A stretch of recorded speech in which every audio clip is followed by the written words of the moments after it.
We're all set to go, which means turning off the air conditioning, getting into drive mode right away, and dropping the car's ride height as well. We get into dynamic select, we get into engine data. That is so cool. And we obviously get into sport plus right away. Also, we need to turn off traction control. Traction control button is here. Yes, so traction control off. There it is. Do I need to keep it pressed? No, just press it once. This is an older Mercedes car. It's saying lowering. We are in sport plus, and yes, we are all set to go. Left foot on the brake, right foot on the accelerator, revving the motor, turns on launch control, and off we go. Yeah, the car is quite tail happy in spite of the fact that it is an all-wheel drive. Yeah, I was searching for the word to say something else for formatic. So first things first, let's turn on the traction control because it is kind of on the scarier side. In spite of having tires which are actually bigger than most supercars out there, 315 rears, that is absolutely humongous. That's what she said. Anyways, as you can see, performance is really very nice, expectedly. In fact, so good is the thrust. Get into the gas. I am not sure if you guys can hear it, but the exhaust note is absolutely sensational. It cracks, it pops, and it does all of that. On upshift, it burps. No, it's not burp. It actually gives the kickback effect, and on downshift, it pops and whatnot. I mean, it is not proper AMG loud, but still, it does excite your senses a lot. So, at the heart of the matter is a 3-liter V6 motor, which produces 362 horsepower at 5,500 RPM, and we have got a massive 520 Newton meters of torque, which comes in at 1,800 RPM and peaks all the way at 4,000 RPM, which means that the mid-range is really very juicy. There's no kick in the pants feel as such, but you know, the motor is very powerful indeed. Okay, not proper AMG powerful, but still it has good amount of grunt. In fact, the grunt is so good that sometimes the car actually lifts like that. A minor lift is there at the front when it pulls a vehicle all the way from 0 to 100 kilometers per hour in just 5.7 seconds.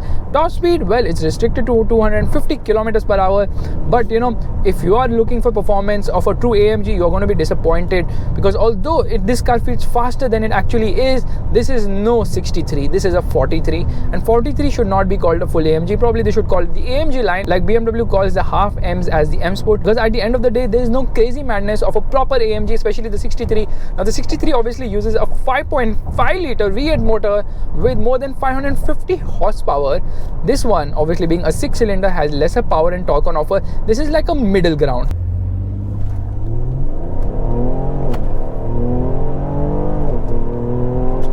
On upshift, you know, it kind of lifts, it pulls you back, it pushes you all over. That is the level of performance on offer. But like I told you earlier, it seems faster than it actually is. 5 seconds to 100 kilometers per hour is actually an achievement when you consider that this car weighs 2,200 kgs. Yeah, when everyone was going to the gym, this AMG GLE thought, let's avoid that and let's actually work on building more horsepower and increase our drinking habits, because right now it's returning a fuel economy between 4 to 7 kilometers per liter. But thankfully, it has a big fuel tank, which happens to be 93 liters. Yes, that is big enough, I would say. But you know, it's overall how this actually achieves a middle ground. How do I define a middle ground? Well, if you talk about the regular GLEs, which are powered by 4-cylinder engines or probably a 6-cylinder diesel, and of course there is the big fat maddening V8, this one slots in right between. In talking about relationships, it's about, there's one side you're dating, one side you're married. This is live-in relationship. This is what happened. This is right in the center, and if this is how live-in relationships are meant to be, I don't mind, because it gives me the best of both worlds. It lets me flirt with the additional power, yet it gives me the practicality. But this AMG has massive tires, it has such humongous wheels, but still it doesn't produce more than 500 horsepower. So there's some amount of disappointment there for me, honestly. टेढ़ा है, वही बोलने की कोशिश कर रही हूँ। मेरे ऊपर बोल रहे हैं फ्लॉट है this.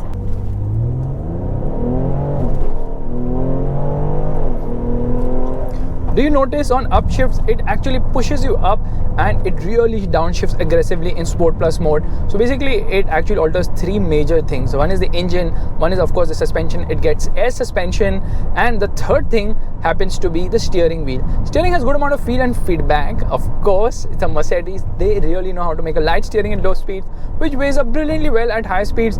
And of course, when AMG is involved, you can expect the best of both worlds. So steering offers good amount of feel and feedback, weighs up brilliantly at high speeds, but there's no denying the fact that this car missed the gym completely. It weighs a lot and that weight can be felt through the corners. Body roll is well contained for the most part, but yes, it does roll some amount, and the tires, they offer stupendous grip.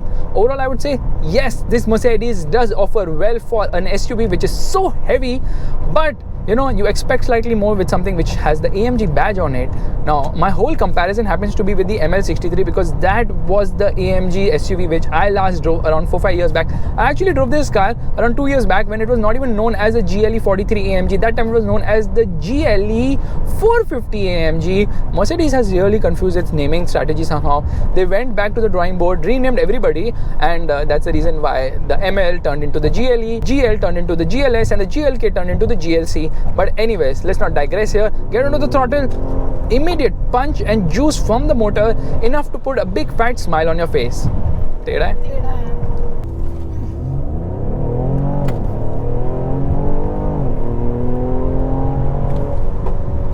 Yeah, as soon as you lift off, there's this kickback from the exhaust which is very satisfying, but because it's a Mercedes, insulation levels are fab, so you can barely hear much inside the cabin.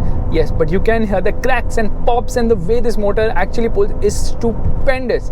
It's not AMG fast, but still it's fast enough. Like I told you, it's a middle ground, and that middle ground is lovely because yet it's practical as well as fast and reassuring to drive as well.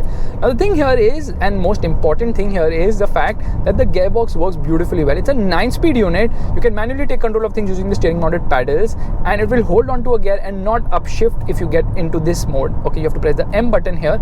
M button in a Mercedes Benz. What is happening right now? Anyways, here we are downshifting. Now it will not upshift. Okay, there, it's holding up. It's going to hold up between 6 and 6,500 RPM. Actually, it holds up right at 6,500 RPM. It will not upshift unless and until I do so, giving me complete manual control of things. I really appreciate that. Gearbox is super fast. In fact, right now we're in Sport Plus mode. It is so aggressive. It's so aggressive that the downshifts are like really jerky. It downshifts like put, fast, real fast downshift, and you know it blips the throttle as well, which is really very nice. Now let's do one thing. Let's get out of M mode. Oh, BMW fans, not to be butthurt. But anyways, that said, performance for the most part is really very nice. I love the middle ground. I love the usability of the motor. Drivability is great indeed. And at low end, there is some jerkiness. Obviously, the gearbox gets a little confused what to do, especially in city conditions. But out on the highway, it absolutely performs. It's a 9-speed unit, and the last 2 gears are really very tall gear. In fact, they're taller than me as well, which means that cruising and returning good fuel economy is also a possibility. In fact, if you get into 9th gear right now, let's just upshift manually. In 9th gear, the RPM meter will be under 1500 at 100 kilometers per hour. That is a level of relaxation the motor actually enjoys. It's like on vacation. But get into the gas, there it will not hesitate to drop a gear or 2 or even 3 or 4 and give you real quick shifts. That is something which is really very enjoyable in this car. So overall performance is good, not great. AMG levels probably not, but still puts a big fat smile on your face because you just feel faster than you actually are, and the exhaust is a treat, although a lot more should have been heard inside the cabin. Now many people would be like, you know, BMW can make you hear a lot more of the exhaust. Yes, AMG is also going to do the same thing, that is route fix sound through the speakers, and then you can hear a lot more. Certainly I'm going to play on my video game in the future. Launch control.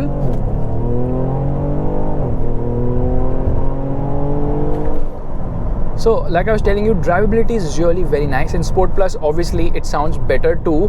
And you know what? The suspension actually drops its height when you get into Sport Plus mode so that it is lower. High speed stability is good, but somehow there's just too much movement from the vehicle at higher speeds, especially on bad roads. Overall ride quality is actually very nice for a car which runs such low profile tires. But that said, over bad bumps, it really gets affected. Plus, because of the low profile tires, you really worry about those 21-inch wheels. And then you're like, okay, what should I do? Should I just crawl through? So although this car is very capable off-road, because of the low profile tires, you don't want the tires to get cut.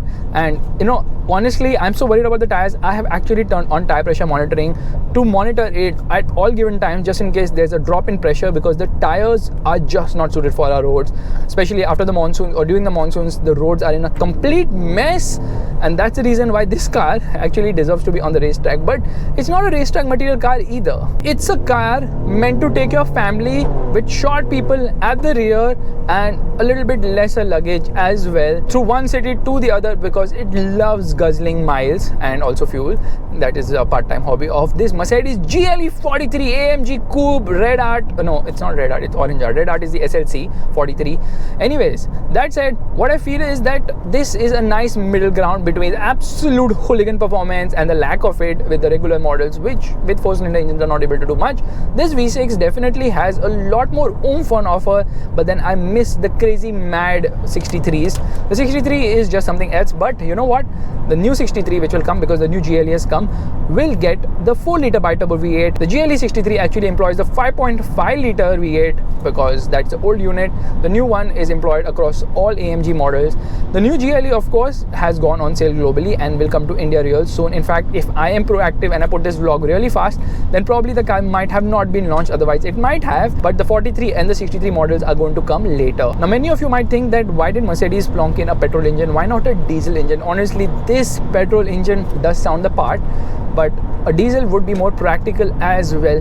Getting onto the gas anytime. Look, it will not hesitate. It says, okay, you want a downshift? Here, I give it to you. As long as I can bank on that 93-litre fuel bunk inside me, I will do anything for you. That is really very nice indeed. I don't know if you guys can hear it, but I can tell you another thing. The steering is not aligned. It might look a little left right now because the alignment has gone for a toss. Especially the steering alignment keeps going on for a toss because of the roads with such low profile tires. That said, the braking performance is also very nice. It's very sure-footed.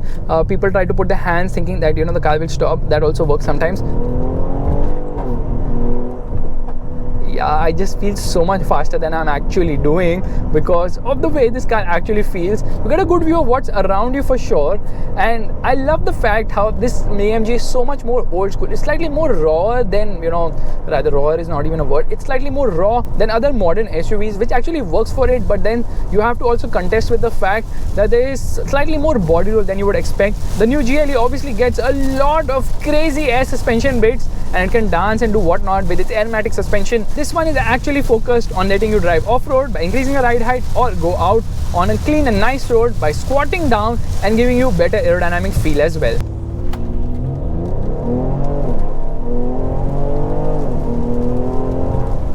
So should you buy one? Now that is a great question. I would say, you know, how I've summed up the BMW X6, I'm going to sum it up the same way for this GLE Coupe as well.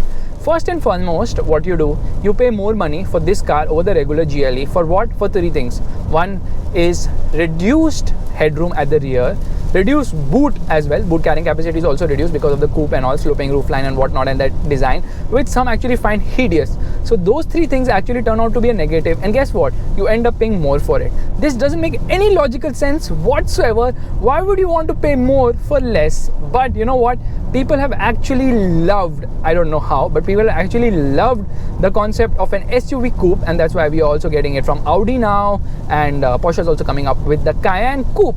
So that is something which is actually attracting a lot more people because they don't care about practicality and paying a lot more money. If you are one of those kind of people, I would say don't go ahead and buy a GLA Coupe because the new one is coming and it's going to be much better. However, if you are really keen on buying one, this car costs rupees 1.25 crores and is kind of worth the money if you're looking for something which is more practical and has a sort of a sports car soul. If not, well, there are plenty of sports cars in the market, right from the Mustang to the Z4 and whatnot, but they do not offer the same levels of practicality. So while this car's practicality has been reduced, it's still a lot more practical than other vehicles at similar price points offering a 6-cylinder power plant.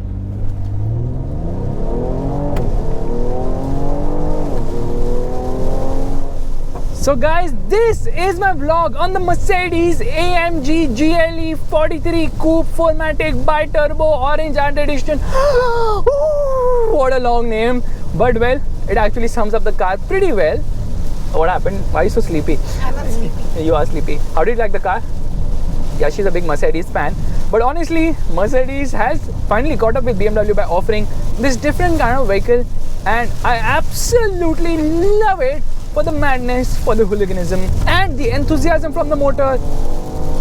every time you get onto the throttle, it has to offer you something. It actually makes you feel you're in a video game, because somehow it makes you feel you're moving faster than you actually are. And for someone who absolutely loves the concept of something which doesn't make any sense whatsoever, like me, this car absolutely stands out as one of the best SUVs in the market right now. I'm just wondering what is going to be with the new GLE 63 AMG. That one will certainly be worth looking out for. If you like this video, you know what you have to do.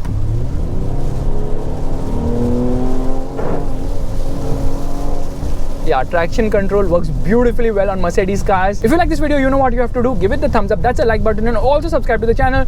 Meanwhile, this 4MATIC system works beautifully well. Little bit rear bias, but it has your back every given moment. Bye bye.